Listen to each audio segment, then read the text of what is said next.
One of the wisest things I ever heard was the loudest person in the room is often the weakest.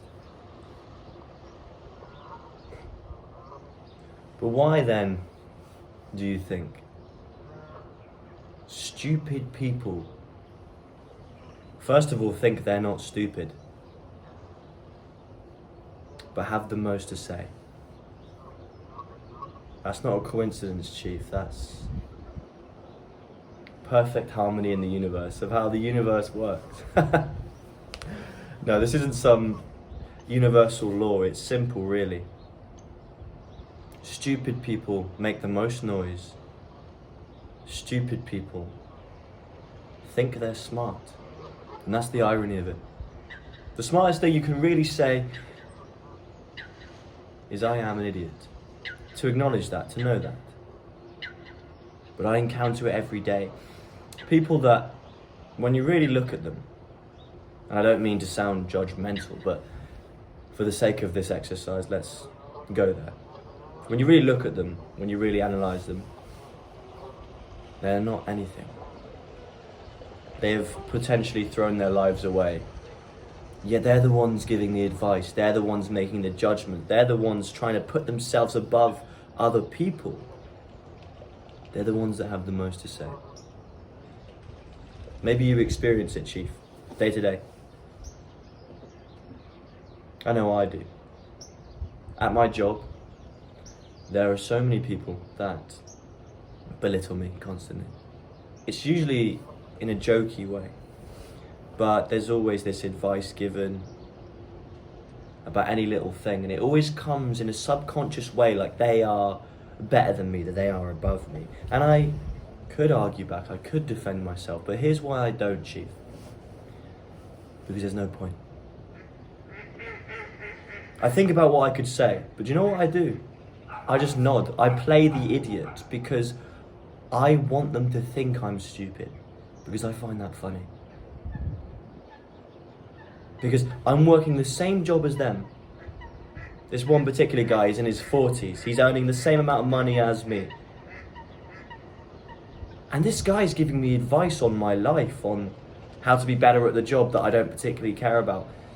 When his idea of health is going out, drinking every day, doing cocaine, smoking regularly, generally just being quite a pathetic person. Yeah, all that stuff that he does, he still feels like he has the right to tell me what to do. And I'll tell you why, Chief. It's because I think there's resentment there. Subconsciously, he may not acknowledge it, but I'm everything he could have been. I'm very young, I still have my whole life ahead of me, and I have my life on track. And though not many people know what I'm doing on the sidelines, I think my drive can come across subconsciously. And when some people pick that up, they want to be around it. When some people pick that up, it makes them reflect on themselves and how they have fucked up and they want to crush it. So I let them belittle me. I let them feel like they are better than me, because I could argue with them. I could try and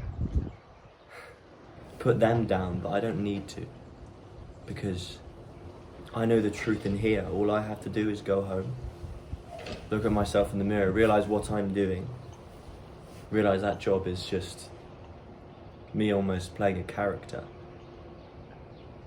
And at the end of the day, words are just words. And yes, sometimes they may get me down. Sometimes in the moment, my ego may try and want me to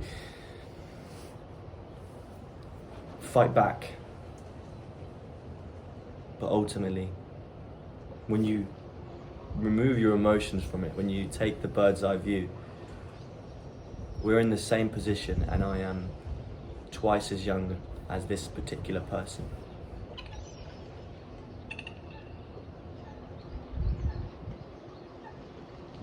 And isn't that just funny? I think it's hilarious, and on his behalf, I think it's pathetic. And this is the thing, Chief, you will get people that are weak, that are stupid, that will constantly try and keep you down. Because they sense something in you. And the thing is, I'm hardly ever insulting at my work. I try and be a nice person. I try and get on with as many people as I want. I don't let people walk over me. But I'm not confrontational. I don't challenge people because I see no need in it. I let people do their thing. But still people try and put me down. And do you know why that is, Chief? It's because they sense the potential I have. They see that I'm just trying to be a nice person and they're threatened by that. And they don't even know why. It's not something that they go over in their head when they get home. But I'll tell you where it comes from. It comes from their subconscious reflection of themselves, their disappointment in themselves. They've given up on themselves, so they want other people to do the same. They want to drag other people into their own little shitty pool of self-hatred. Don't let them. Be the better person, because in the moment it doesn't feel as good to let yourself feel lesser. Feels like you need to stand up for something. And look, I've done a video on confrontation. If someone's bullying you, that's a completely different thing. I made a video on that called How to Stand Up for Yourself. Watch that if you need to stop someone bullying you. But subconsciously and consciously, people are going to try and keep you down. But if they're trying to keep you down, it's because they're weak.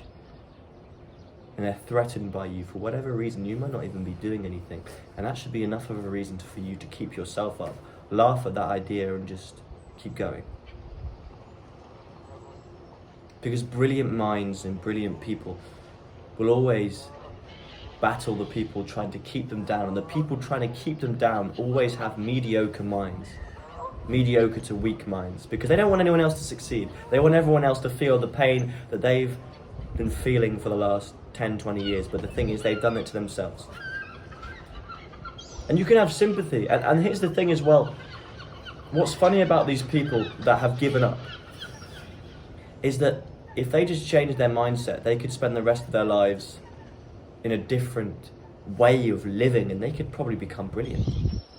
Because the biggest fallacy anyone will ever teach you is that because you're 30 or 40, your life's over. Are you fucking serious?